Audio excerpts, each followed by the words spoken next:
Absolument. Une autre question avant que nous donnions la parole au professeur Agur de Toronto, qui est professeur d'anatomie à Toronto et qui nous fait le plaisir de parler d'une très nouvelle technique qu'elle a développée. Yes, I will get started. Thank you very much for inviting us to speak. I have been at the University of Toronto for over 40 years and have been a clinical anatomist and seen the rise of the technology. Our lab has been working on this for over 20 years with this technology. This technology involves oui, non, mais moi je préfère que je suis les gens. J'aime bien qu'elles nous virent les... Ah non, non, non, ça va, c'est bon. C'est moi, ça. Ça, c'est moi. Ah, tu veux que je mette plein écran? You could digitize now fiber bundles, aponeurosis, tendons, nerves, innervations. Using 3D space, then we've published many surgical landmarking studies where we've been able to superimpose the location identified by 10 to 20 surgeons of landmarks, identify, for example, facial nerve branches, and see how good those landmarks really were. So it is a 3D technology that enables, you can use it in any way. First of all, it should be clarified, cancer diffusion imaging cannot view aponeuroses and fiber bundles in huge amount of detail. DTI, where aponeuroses are present, you can't see them at all, neither in MRI. Ultrasound, we are investigating. So all of this can be applied then to surgery, to modeling, to function, and I will mention our studies in opioid reduction and pain management that we published on recently with our clinical collaborators. So I'm going to introduce you to James, and James was my student at the time. He's an orthopedic surgery resident when he did incredible dissections of the muscles of the face. And we're using this as an example because it is easy to show in a short period of time. Just keep in mind how complex these dissections are. It begins to look very simple in 3D reconstructions. Thank you. James. Thank you, Anne. Everyone hear me okay? Yeah. Thank you for the opportunity to present at today's meeting. Let's begin. I apologize for not being able to present this presentation in French. So facial muscles are important for the production of verbal and nonverbal communication and contribute to the overall aesthetics of the face. Facial gestures, yes? Are you sharing the screen with us? I'm not sure whether we have slides or not. No, it's okay. It's okay, it's okay. We see your screen, it's okay. No, you need to share the screen. It's been shared on my side. It is shared. No, it's okay. Facial model, it was okay. It was okay. Facial model? Yes, yes. Yeah. Yes, please share again. It was good. Let me try one more time. You are okay. Yes, it's okay. We see your screen. Thank you, G. Sorry. Okay, no problem. No problem. So, facial expression such as smile involves complex synergistic activities of over 30 facial muscles. Dysfunctions in these facial muscles can have significant negative impact on individuals' social and mental health well-being. Study of facial muscles has been both an interesting topic but also a challenging topic.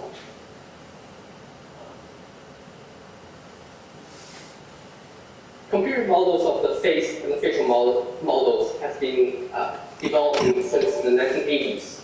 In early models such as this generic mesh model, where facial muscles are embedded in the mesh. The data for the facial muscles are obtained from textbook data. These early models are used in animation and film industries. With the advent of computer science, 3D-dimensional models of the cranial facial structure are increasingly being used in planning of complex surgeries. However, the complexity associated with the facial soft tissue, particularly the muscular structures, continue to pose a great challenge, not only for the clinicians, but also for the engineers who are creating these models. Many of the state-of-the-art models incorporate soft tissue data obtained from imaging modalities such as MRI. However, MRI modalities are not able to capture the intricacies of spatial relationships between the facial muscles, and they are able to capture the internal muscle architecture. As the muscle's mechanical properties are highly dependent on its internal architecture, lack of this important data is currently a limiting factor in accuracy of today's models. As a result, researchers and modelers have to rely on making many assumptions and the utilization of generic muscle templates to construct today's models. These muscle templates are often may not represent true internal muscle architecture. And therefore, many have emphasized the importance of an anatomically detailed three-dimensional model of the facial muscle structures that incorporates the spatial relationships and internal muscle architecture. From our laboratory, we have developed three-dimensional digitization and modeling techniques to help capture the fiber bundle architecture throughout the muscle volume.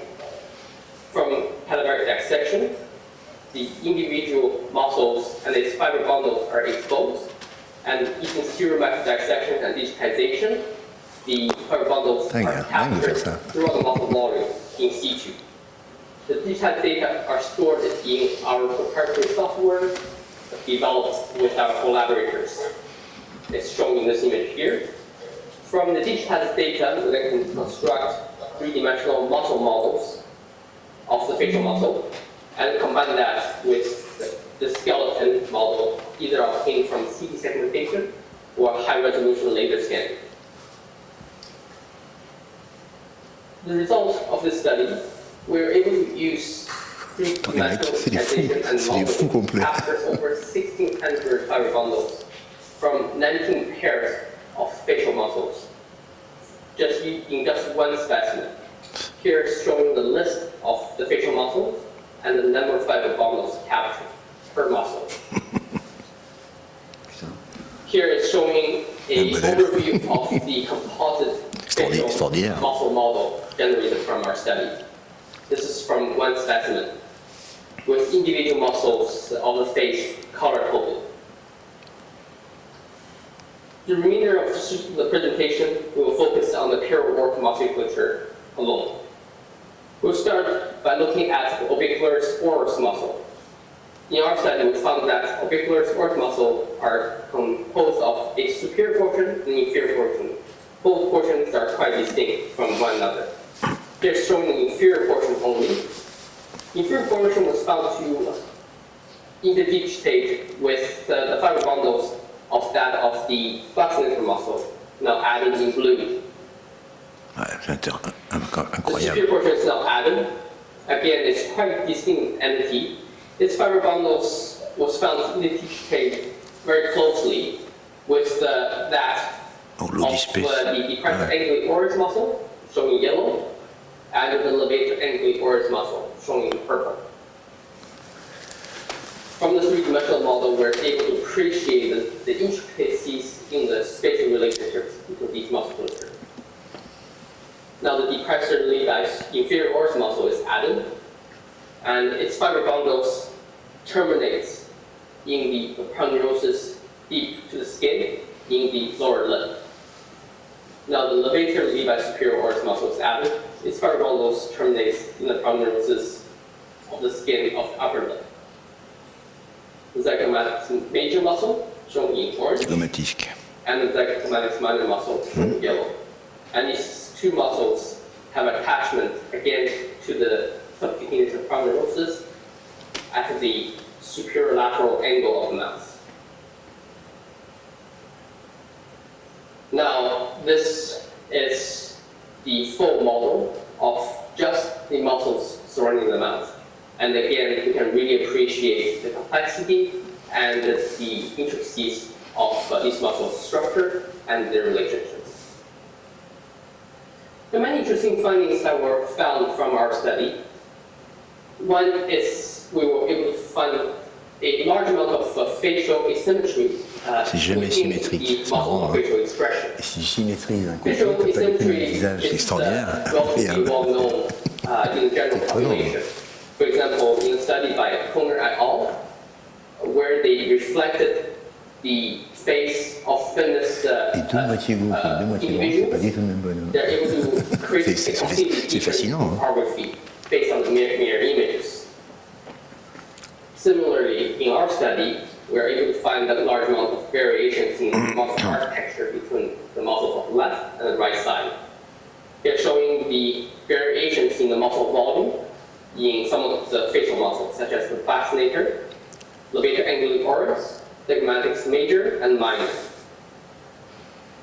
Large variations also found in the fiber bundle length of the facial muscles, such as the levator anguli-oris and zygomatic minor muscle. From the digitized data and 3D model, we are able to also compute and visualize the individual muscles line of action, as well as line of action of a group of muscles.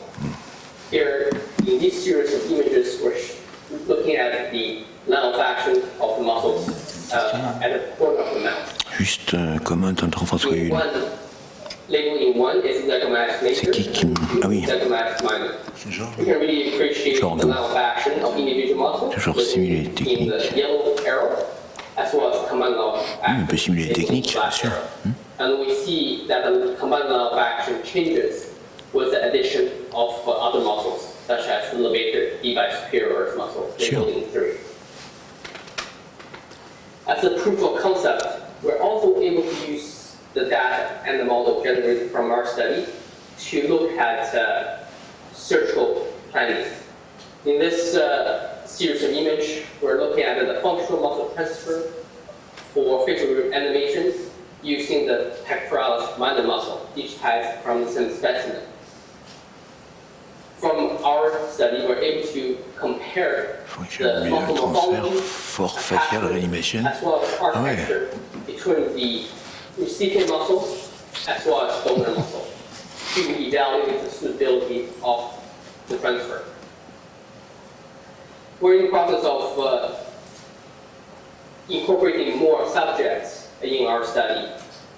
Here, we are showing the muscle differences of the zygomatic minor and the major muscles across multiple subjects. And the morphological differences are quite easily seen from the 3D-dimensional model. So in conclusion, 3D digitization and modeling enables the visualization and delineation of the intricate spatial relationships of facial musculature. It also enables us to capture the internal muscle architecture as in situ, and we're able to compute functionally important parameters using software developed in our lab. We hope the data and the 3D model generated from our study will contribute to the further advancement of state-of-the-art biomechanical and finite element models of craniofacial structures. And we hope that will improve the accuracy of simulation as well as the applicability of these models. Thank you. I'll pass the speaker back to Anne. Thanks a lot for this fascinating technique. Is there some question? In the interest of time, and rather than putting up slide after slide after slide, I'm going to talk a little bit about what we've done with this technology. So you can see our collaborators are very extensive. Computer science, biomechanics, biomedical engineering, we're working on them with them Oui, mais tu present travailles day, là-dessus. L'équipe looking, qui for dort. example, Tu m'étonnes. at classical distribution even in nerves, and applying it, this passive, as the fascicles break off, it can be applied to amputations and development of prostheses that are more specific. Also, we are looking at finite element modeling. We've tried to do this probably for the last 10 years. It's starting to come because in order, muscle fiber bundle level contraction at this level has never been done before. so that to look at how different parts work and actually be muscle activated is a huge mathematical issue per se, but it is coming. So we collaborate with, and we go right through to the clinic. I'm going to start with, first of all, anesthesiology and physical medicine rehabilitation in the area of pain management and of the opioid crisis. So if we can put muscle fibers on in 3D, so can we do the same for the fine articular branches that innervate all of the joints, the peripheral joints. As we know, we want to use less opioids, so nerve block, radiofrequency nerve ablation using image guidance is developing rapidly. Image guidance requires landmarks, and surprisingly to me and everyone else as we started, the anatomy was not well documented in terms of fine articular branches. If you can't find the branches, you're not going to see them on imaging, and you need landmarking that you can actually create the lesions. With that project, we've gone on into virtual reality and augmented reality, showing lesions created by the electrodes and also the spread of dye, and looking at how you can maximize function. These studies are most recent and they've been taken off to the clinic. And we are actually refining clinical procedures as we go. So it's been a very, very productive use of this technology. Plastic surgery, we've looked at many flaps, transfers from gracilis, from blood supply, venous drainage, physical medicine rehabilitation in terms of functional protocols, Botox injection for spasticity. How do you max out Botox? You can only inject so much. Where maybe there are better injection sites related to nerve innervation of the muscle at an intramuscular level running through the fiber bundles, where the nerve end plates, with otolaryngology and maxillofacial surgery, looking at surgical techniques. And we've done a lot of landmarking studies from the Pinky's line to many other landmarks involving the facial nerve. You can overlap everyone's opinion as to where it is. Très complexe. You can digitize in between. The next person can come along, then the landmark, the next surgeon, digitize, and eventually you get the nerve out. We've worked with emergency medicine, developing protocols for joint examination, so that it can be seen that this can be applied to almost any clinical specialty. The most recent, though, and very interesting finding, all of you learned about the masseter muscle somewhere in your training. It turns out to be very layered, and we can transfer these muscle models, just like James's, into ultrasound protocols that are way more detailed. So we were able to look at masseter at the laminar level, and the most recent is yes, the laminar are activated differently. The muscle just does not occupy as one big chunk where just ipsilateral or contralateral. And that leads us then to be able to look at TMJ disorders. So that I hope we've given you an idea of what is possible without overwhelming you with too many slides. Thank you very, very much, and thank you for inviting us.